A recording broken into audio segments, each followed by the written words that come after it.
On to relationships, my lovey. Okay, relationships. The more I hang around other men my age, the more immature my boyfriend seems.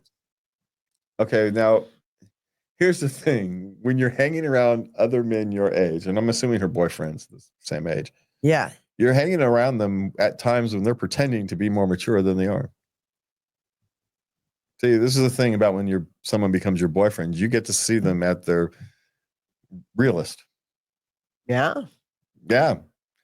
Now, all those other guys you see, they're pretending. They've got faces on. They're putting their theoretical best foot forwards. They're not going to behave the same way around you that they would once they become comfortable. Yeah, maybe your boyfriend is mature. Maybe he doesn't want to, maybe he sits around and plays video games all day and delivers pizza just to pay enough to pay the bills and doesn't have any ambition. Right. And maybe that's what you're really complaining about. I forget. And on this one, I really do. Yeah. Well, see, because it kind of depends, right? Is he immature? Does he joke around? Does he still laugh at fart jokes and she just finds that immature? Well, sorry, 80% of us laugh at fart jokes. It's just a man thing to do because it's funny. And so there's some things you just kind of have to put up with. Does he still have a Lego set that he still plays with because he, finds building fascinating and she finds it immature? Model train set. What's his immaturity? Well, that's the thing we need to understand. Okay. Is she finding some hobby that can be viewed as immature, but it's when you become an adult, it's a hobby now. It's not, you're not playing, you're participating in your hobby.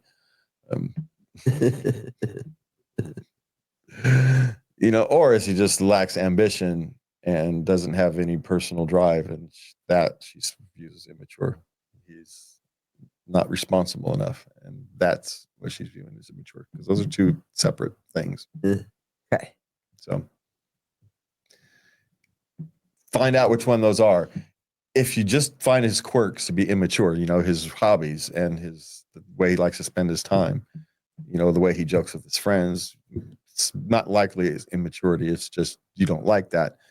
Maybe its own thing to deal with or not, but that's not immature. Immaturity is not shouldering the responsibility he needs to for his stage in life.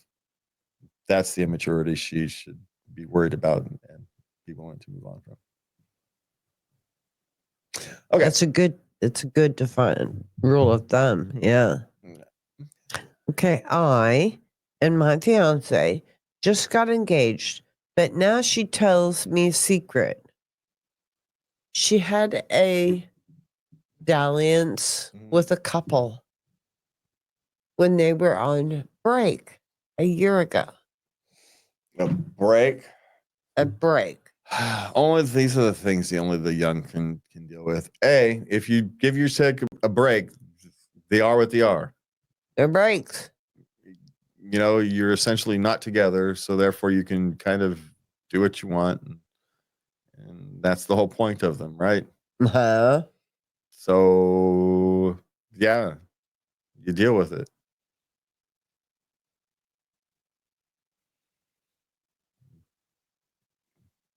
I mean, this is why you don't go backwards, but you chose to go backwards. You chose to accept these kind of things. So you either accept it or you don't. But there's no gray area on this one. You either have to accept it or you don't. Well, then, no, there's no gray area whatsoever. There's nothing to be. Yeah, it's either you can't accept it, and then so the whole marriage gets called off, or we weren't together, so you can do what you want, and you things continue. There's no in between. So, cat. All right.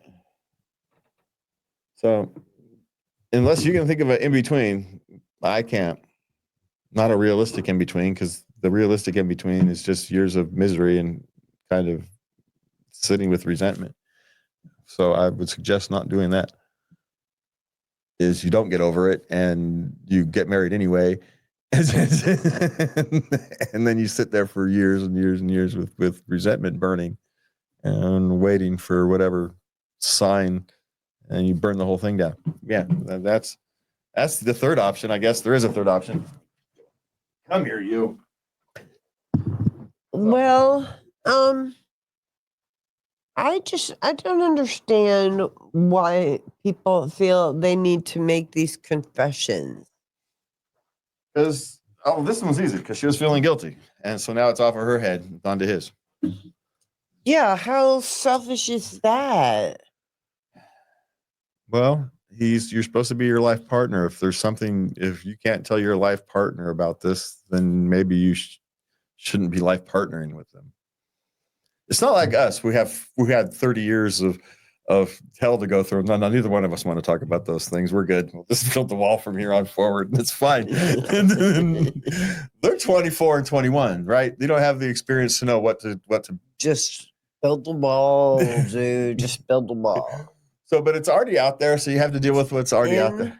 The past. Yeah. I mean, honesty isn't necessarily always the best policy. It's not dishonest to not tell somebody something, because it's none of their damn business. Yeah. I mean, they were on a break, so, it's not like. But I made the mistake of doing something like this. Yeah. This is why you don't do these things. And I learned you don't do that. So, anyway, deal with it is my suggestion. You're just going to have to learn to cope with it, accept it, and move on. Because dating sucks. And if you guys have found something relatively compatible, unless she was trying to undermine the marriage she wants to end the engagement. There is a third one, psychologically speaking. She wants to sabotage the thing before it actually comes through, and doesn't have the cojones enough to do it herself. So she's fired cooked with torpedoes. There is a possibility there. It takes us a minute sometimes. Well, I'm not even saying that's truth. Of all the things we've discussed, I think that's the least likely, but it's not. You can't rule it out. Can't rule it out that she doesn't have, because she is 21, he's 24, that she doesn't have the emotional maturity to end the relationship, up front. So she torpedoes it this way, hoping that he'll do it. He'll call it off. Then it's not her fault. He calls it off.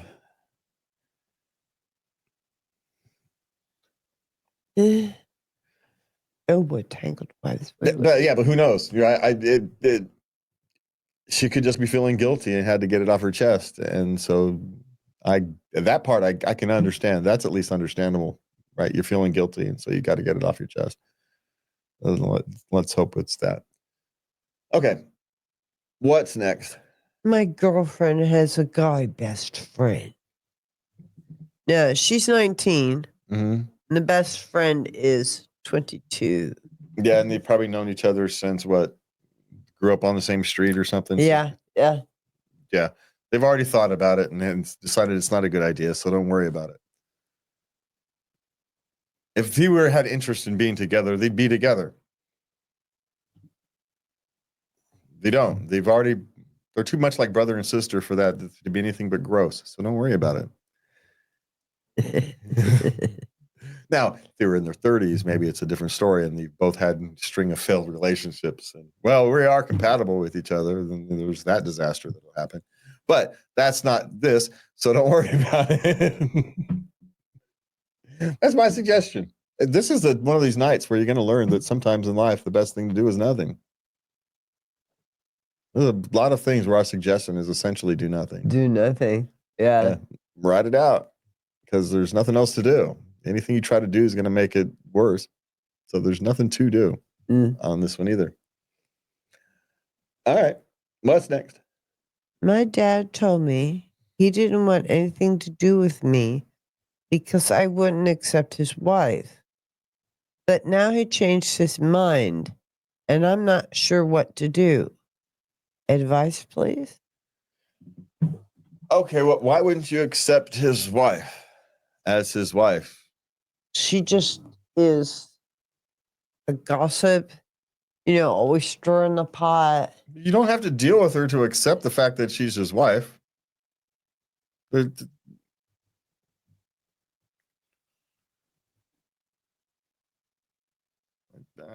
there's, just as parents have to accept that children will have relationships with people they disapprove of, the same thing works the other shoes go on the other foot, where children have to accept that their parents will have relationships and do things that they don't approve of. Ah, Yeah. yes. You don't have to deal with those people, but you do have to deal with your parent. So it's very easy to have a relationship with your parent and not with their spouse. It's actually quite easy. Even if you're in the same room, you don't have to deal with them. Let them gossip. Let them talk. What do you care? Treat them like a toddler. What do you care?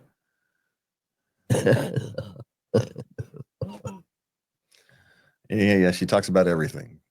It's meaningless, right? The benefit of someone who gossips about everything is no one pays any attention to them. Their words are meaningless because, right? Do you know it's the truth? Well, no, because he gossips about everything. So no one pays any attention to them. They listen, but they don't pay any attention. So don't worry about it. Don't worry about her.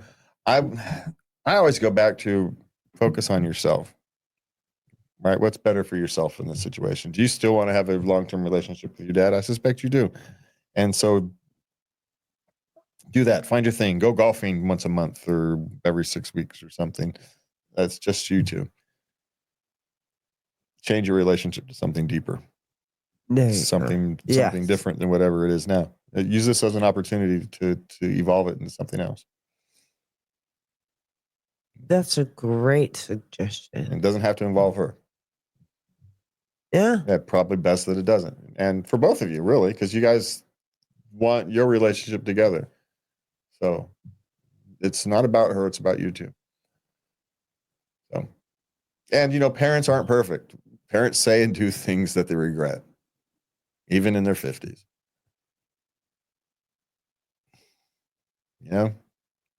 Emotions take better judgment, and then you have to go off and deal with that and take it back and deal with the consequences of that. That's part of being an adult. Sometimes the consequences are far worse than you can imagine. You can lose your contact with your children for it. But do you as a child really want that? Maybe you do, maybe you don't. But just make sure you contemplate that thoroughly before closing any doors. From someone who has closed the door and never bothered to open it again. Just make sure you know what you're doing before you close the door. Don't close it willy-nilly. Think long and hard. Or at least think hard. Hey, man, some people don't need a long think, right? But you should think hard. Okay, what's next? How do I tell my boyfriend that I love him, but I don't think we are sexually compatible? Okay, what does that mean in terms? This is before you can talk to your boyfriend. This is to her, not to you. You're going to have to understand what that actually means. You love him, but you're not sexually compatible. Okay, so what does that mean? That you're not going to have a relationship because your sexual compatibility is more important than the rest of your compatibility? Is that what you mean? And pretty much, yeah. Well, yeah. Say that to yourself in the mirror a few times. and see if you like yourself as a human being after you do that. Sexual compatibility can sometimes be, learned, right? People can grow and can evolve. Yes, they can. Just because you're incompatible at the moment doesn't mean you will be now. And just because you're compatible now doesn't mean you will be in 3 years. Right? Who knows? Maybe he's smaller than she would prefer. And that's the incompatibility. Things can be done there. I'm just saying it is very difficult to find someone with whom you are compatible in the rest of your life. And many people have ruined their lives because the person they found, they were compatible sexually and nowhere else. And they decided that was worth it. So I'm just saying, make dang sure you know what you're actually saying with that before you move forward.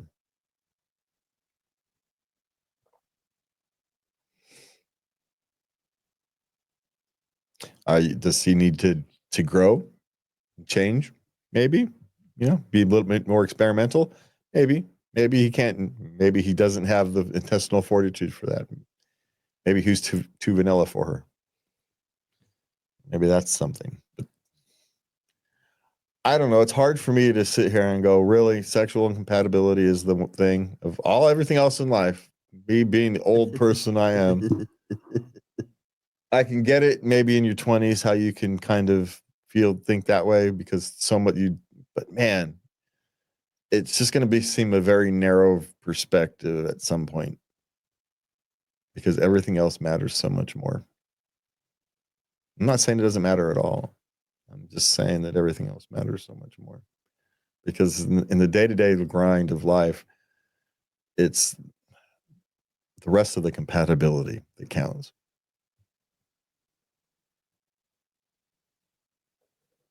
I agree with you. Because you can live without sexual compatibility. Try to live without day-to-day compatibility. Mm. You want to talk about a miserable existence? Yeah. I'm just saying. So I just be very careful, right? Understand what you actually mean by that sentence. Before you decide to ditch him, how about giving him a chance? And you have to be honest what needs to change sexually. Well, and let's not forget, you can't ask him to change sexually if she's not willing to change. And you gotta, that I was just thinking that too. You have to give here if he's gonna be giving. Yeah, this is a two-way street.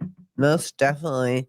So sorry, you cannot just lay there and be a pillow princess. If there's a compatibility price issue, you're half of the equation. Yeah. So you both may need to change a little bit, but just saying. All right, what's next? Okay. I can have multiple orgasms, but afraid to look freaky. What? She can do this on her own. Okay. Congratulations. I know. But the problem is, doing it with somebody else, she's gonna look. She's afraid of how she's gonna look. What? She's afraid of her orgasm face? Yeah. Everybody hates their orgasm face. We all look stupid when we're orgasming, but no one has ever complained in the history of humanity. Ever. I mean, okay, comedians will sometimes joke about it and things like that, but that's not really complaining. That's just sharing the human experience because it's a unifying human experience. We all look stupid in the orgasm face. It's just is. Just no one cares at that moment because no one cares at that moment. It's the last thing we're thinking of. So don't worry about these things. Look, human sexuality is funky if you think about it too much, right? And so it really is. So my suggestion is don't overthink it. Just sit back, relax, and enjoy yourself. And if your partner is more worried about you having too much pleasure, then you're with the wrong partner. That's the bottom line, isn't it? Yeah. Yeah, I hadn't thought about I that. can't think of anybody who would complain about your partner. No. Someone might be jealous, I suppose, if you're a woman and you're with a woman who has trouble orgasming, and then your partner can orgasm, by the wind breeze. I'm thinking that might be a little irritating, but a little jealousy might creep in on occasion, I suspect. But even it's not real jealousy. It's just it's just that kind of thing, It's the only thing trouble I can see is you getting a partner with who has you're two women in this particular case, and one partner has a very difficult combination, and the other person is the combination is one, and I can see how one person might be a little jealous. Well, I would say so. There's some reason for that. Yes. All right. Okay, last question. Okay. Loves cuddle, but not interested in sex. Now, this is a man writing about this woman he's been seeing. Okay. And he doesn't know what to do. Well, he really likes her. Yeah. So I'm assuming that she likes to cuddle. He's made some form of advances during this period and has been rejected. Well, she just didn't really respond. She just basically ignored him.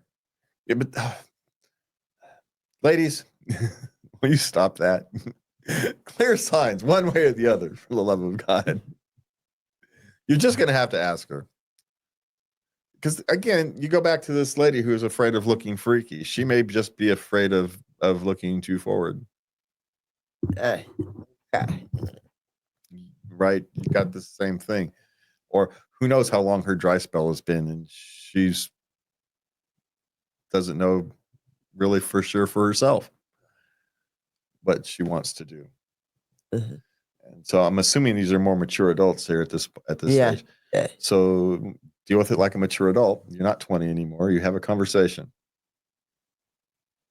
Yes. At 20, I'd excuse you. But you're past your 30s and you're into your 40s or whatnot. You got no excuse. At this stage, there comes a point where you just have to buckle down, embrace the horror and the embarrassment and say, look, I'd really like to get intimate with you, but you don't really send me any mixed signals. So, and ask about just be upfront, because you can't leave them any wiggle room, because she may need the bluntness to force herself to answer the question properly. Otherwise, she'll be wishy-washy until she doesn't have to be. And she's not playing games. Let's be clear. She's just uncertain for herself. My trick for this is when you're uncertain and you don't know if you want to go yes or no, you should take a coin flip. You pick yes, one side yes, the other side no, and you flip it. If you don't like the answer, then you know you wanted the other one. It tells you which one you do or don't want. If you accept the coin flip, then you're fine. Just do what the coin flip says. If you don't like it, then you take the other one.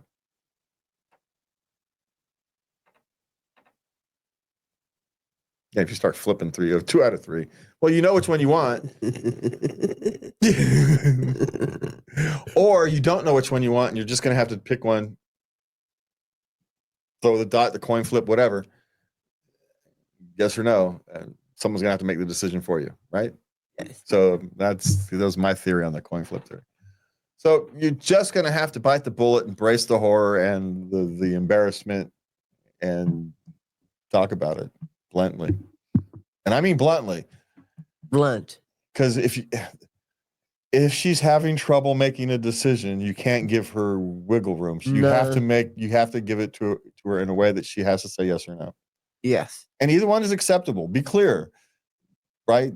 This isn't the relationship ender one way or the other. I just need to know which direction the relationship is going. That's it. Yeah. That's not unreasonable. No. Is it going towards a physical relationship or is it not? Yeah. I just,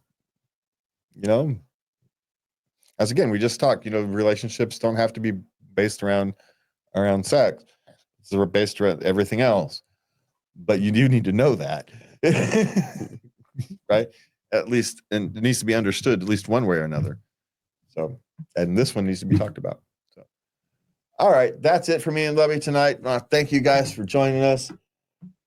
You can find us at latenightLove.us. You can send us your questions and comments to love@latenightLove.us. You can find us on KUBU 965 on Live 365. We can be found there, as well as Spotify, YouTube. Do all the fun stuff of hitting like, subscribe, share, and all that good things, which we never do these calls to action like we're supposed to.